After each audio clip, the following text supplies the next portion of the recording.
সম্প্রতি প্রবাসী সাংবাদিক ইলিয়াস হোসেন জামায়াতে ইসলামী এবং সন্তোষ শর্মাকে কেন্দ্র করে একটি ভিডিও বার্তা দিয়েছেন, যেখানে সমালোচনার মাঝে সাংবাদিক ইলিয়াস অশালীন ভাষা প্রয়োগ করেছেন, দিয়েছেন মিথ্যা অপবাদও। তার বক্তব্যের প্রেক্ষিতে মুখ খুলেছেন জামায়াতের অনেকেই, তবে তাদের জবাবের ভাষা ছিল মার্জিত।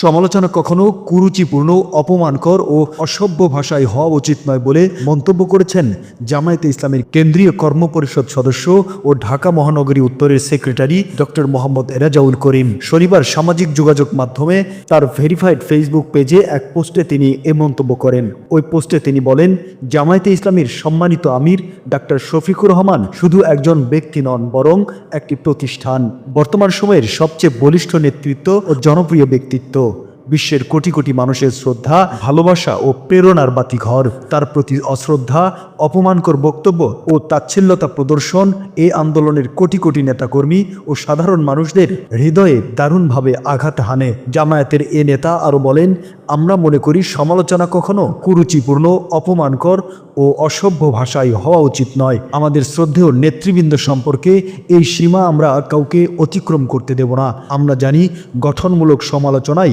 উন্নতির সিঁড়ি। যারা সমালোচনা করে তারা আমাদের ভুল খুঁজে দেয়, যা আমাদের আরও ভালো হতে সাহায্য করে।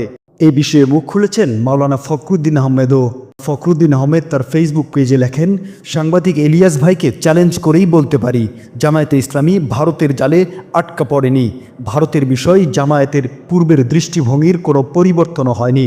হ্যাঁ, কিছু নেতা হয়তোবা কিছু বিষয় ভুল করেছেন, ভালো চিন্তা থেকেই কাজটি করেছেন, কিন্তু তার রেজাল্ট পুরোপুরি ভালো হয়নি। জনগণের একটি অংশ ভুল মেসেজ পেয়েছে, যা জামায়াতের জনশক্তি ও শুভাকাঙ্ক্ষীরা ও সমালোচনা করেছেন ভালো দৃষ্টিতে দেখেননি।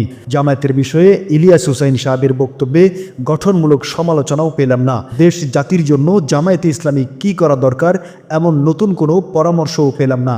আওয়ামী স্টাইলেই পুরনো পচা কথাই বললেন। কিছু ভাষা তো এমন যা ওনার সাথে যায় না। জামায়াত যতটা না ভুল করেছে তার থেকে কয়েকশো গুণ বেশি নির্দয় আচরণ করেছেন তিনি। ইলিয়াস ভাই, জামায়াত বিরুদ্ধে আপনার এই ভূমিকায় জামায়াত যদি দুর্বল হয় তাহলে লাভবান হবে কারা? আপনি জামায়াতের ক্ষতি করতে গিয়ে ইন্ডিয়ার দালালদেরই উপকার করছেন না তো? আপনার মূল্যায়নে বিএনপির মাঝেও ভারতীয় দালালের অভাব নেই। সবগুলো দলের মূল্যায়নে তাদের মন্দের ভালো হিসেবে জামায়াত এখনও সেরা কিনা সেই প্রশ্ন করেন মাওলানা ফখরুল।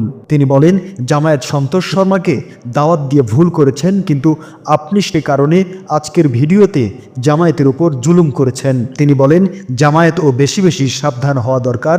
আপনার ও নম্রতা, ভদ্রতা, আচরণ ভালো করা দরকার। এই চ্যানেলটি সাবস্ক্রাইব করে বেল বাটনে ক্লিক করুন। সংবাদ সংগ্রহে উৎসাহ দিন, পাশেই থাকুন।